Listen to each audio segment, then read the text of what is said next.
బాబాయ్ నమస్తే, ఏం పేరు? ఆలకుంట లింగయ్య లింగయ్య. లింగయ్య గారు, ఇది వారసుగూడే కదా? అంటే మాణికృష్ణారు అదే సికింద్రాబాద్ కింద వస్తారు. ఎవరు మీ ఎమ్మెల్యే ఎవరు? ఎమ్మెల్యే పద్మరావు. పద్మారావు. మరి కార్పొరేటర్ కార్పొరేటర్ ఇప్పుడు ఎవరు ఇక్కడ ఎవరు లేరు ప్రస్తుతానికి. మాజీ ఎవరు ఉన్నారు?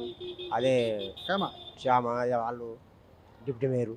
అవునా, ఓకే సార్. ఎవరు ఓకే. ఎట్లుంది ఇప్పుడు మరి జిహెచ్ఎంసీ ఎన్నికలు రాబోతున్నాయి, మరి ఏమనుకుంటున్నావు? ఎవరు గెలుస్తారు? ఛార్జ్ ఎవరికి ఉన్నారు? నాకు తెలిసిన మటుకైతే ఈ పింఛన్లు ఒకటి, ఇండ్లు ఒకటి, ఇక డబుల్ బెడ్రూము ఇంతవరకు 10 సంవత్సరాలు చేసిండు ఆయన. ఫస్ట్ ఎవరు? కేసీఆర్ చేసిండు, ఎవ్వరికి ఏమి ఇవ్వలే, ఉన్నోనికే పెట్టిండు. రైతు బంధు అని 100,000 కోట్ల రూపాయలు అప్పు చేసి పోయిండు. ఈయన ఏం చేస్తుండంటే ఆ డక్లాస్తుండు, రైలు డబ్బాలు తీసుకొచ్చినట్టుగా అంటే డక్లాస్తుండు, లేకున్నా అప్పులు చేసిపోయిండు. మొత్తం కాళేశ్వరం అని చెప్పేసి మొత్తం ఏమొస్తుంది పలిపోయినాక. అంటే నీకు అదొకటే పెట్టుకోండు, ఇంకా వేరే దిమ్మ మీద పెట్టుకోలే. కేసీఆర్ ప్రభుత్వం అంత బాగా చేయలే, రాజేలే. రేవంత్ రెడ్డి ప్రభుత్వం బాగా చేస్తుంది, మంచిగా చేస్తుంది. 6 గ్యారెంటీలు వస్తున్నాయా? మరి వస్తున్నాయి కొందరికి. ఏంటి బస్సు ఫ్రీ వస్తుంది, బస్సు పిరి వస్తుంది, కరెంటు పిరి వస్తుంది. కరెంట్ అందరికి వస్తుందా? వస్తుంది 200 పిరి. మరి గ్యాస్ గ్యాస్ కూడా వస్తుంది. అరే అట్టే చెప్తారు పబ్లిక్, చెప్పిస్తారు. కేటీఆర్ ఓర్సు లేక ఇవన్నీ మా టీవీ చేసి చెప్పిస్తుండండి. అయితలేవు చేస్తలేవు అంటే ఇప్పుడు ఏం చేస్తాడు? మరి 2,500 మహిళలకు ఇస్తాడు. ఇప్పుడు ఎలక్షన్ కార్పొరేట్ ఎలక్షన్ మొత్తం ఈ 2 చేస్తాడు. పెద్దవాళ్ళు కూడా 4,000 పెంచారు. 4,000 2,500 చేస్తాడు. నమ్మకం ఉందా? మరి నమ్మకం ఉంది నాకైతే.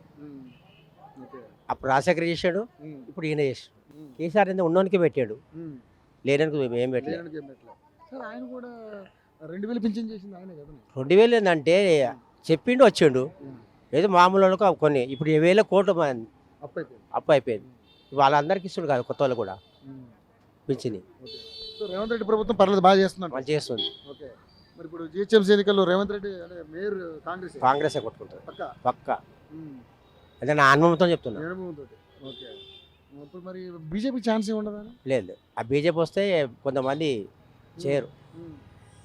కారణం ఏంటంటే వాళ్ళు మతకలాలు చెప్తారు.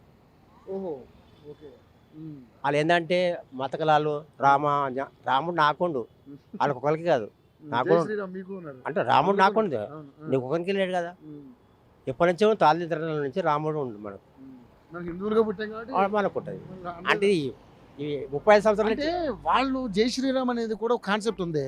80% ఉన్న హిందువుల మీద ముస్లింలు దాడులు పెరిగినాయి కదా, ఈ క్రిస్టియన్స్ దాడులు పెరుగుతున్నాయి, మత మార్పులు చేస్తున్నారు. అవన్నీ ఏం లేదు. 30 సంవత్సరాల నుంచి మొత్తం బాగా బీజేపీ రామ జన్మభూమి ఇది అయోధ్య అని చెప్పేసి మొత్తం చేసుకుంటూ పోతున్నారు.